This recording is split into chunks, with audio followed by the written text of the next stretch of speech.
countdown. Ready? 5, 4, 3.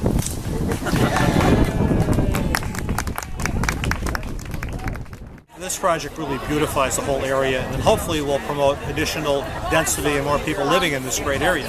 RTA made a $4 million investment in the station, which opened in 2004. Since then, ridership's increased by 6-fold. I think that's really, really great news. And I think because of projects like this, that will continue. I think it's a real walkable, livable community. It's certainly very affordable. And more people are looking to public transit to make that last connection. So the connection from here to downtown is phenomenal. And once you get downtown, you can get anywhere in the region on RTA. So it's a great program, working with great people.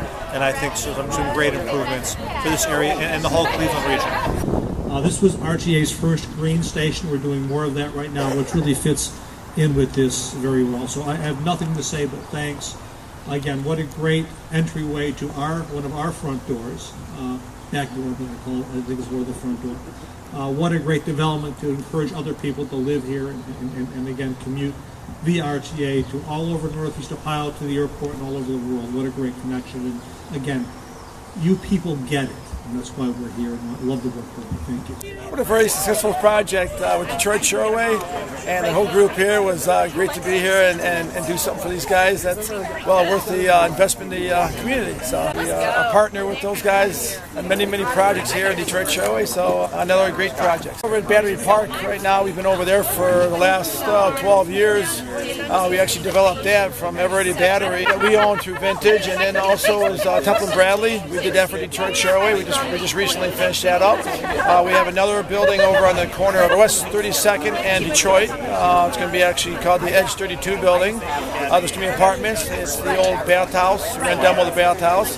So, it's just that area alone. And so there's a lot of good things happening in this area. Connecting with RTA was a great piece here, and the idea of really opening up the stop, making it more welcoming, creating an area that would spur further development of the neighborhood is really what we're about and what we thought that this project was about. So we're really very excited to be here. I want to thank Wells Fargo, who I think is not here, but again, it was their $30,000 really that we were able to program here. And congratulations to all of you who are part of this really beautiful project. I think it looks just great. So we're really thrilled to have the chance to be here and to be supported. So thank you and congratulations. My name is Austin Boxler. I've helped on this project a number of times. I've been out here hauling stuff that was like dumped on the site. I helped plant the trees. These bushes, actually the boxwoods actually came from, I just bought a house in the neighborhood. And I had all of those extra bushes that I didn't need, so I donated them to the park and helped transplant them myself. Helped with a lot of different things around the site, so I do feel very invested in it. And it's been great too to do it and see neighbors come out of their houses while we've been working and getting to know them a little bit more and seeing all the energy that this park has created. The city is happy to support this pretty impressive project with a $15,000 grant from our Great Spaces grant program, and also we used to own the property. This is a land-based parcel, and so we're happy to see it put to good use. So this grant program that we have been operating, we're into our second year now. The Great Spaces program is actually the brainchild of Bob Brown, who's a former city planning director. And the idea was, we all know we've got a lot of vacant land in the city of Cleveland. We own 12,000 parcels of vacant land. And what we wanted to do was find a way to breathe life and vibrancy into that land. And I think this site really does that. So on behalf of the mayor, on behalf of Director Darrell Rush and myself, I just want to congratulate you. RTA literally was considering closing this rapid station down, and remember that meeting well, where I came as a resident. Eileen Kelly remembers that well. Father Bobby Ginn remembers it well. We were in the basement of St. Coleman's, and a couple of hundred very concerned residents, I won't say angry, Joe, concerned residents showed up at that meeting. And I think RTA really helped us understand the challenges they face as a public transportation organization.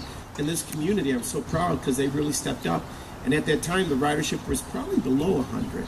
And we increased it without any investment to RTA to nearly 300. I mean, we literally had people there out with clickers counting just to verify on a day to make sure. And we started a door knocking campaign here in the EcoVillage and said, this is what it means to our community. So, Joe, thank you for believing in this neighborhood and reinvesting. And we are now, as you said, 6 times that. So 600 daily riders is pretty amazing.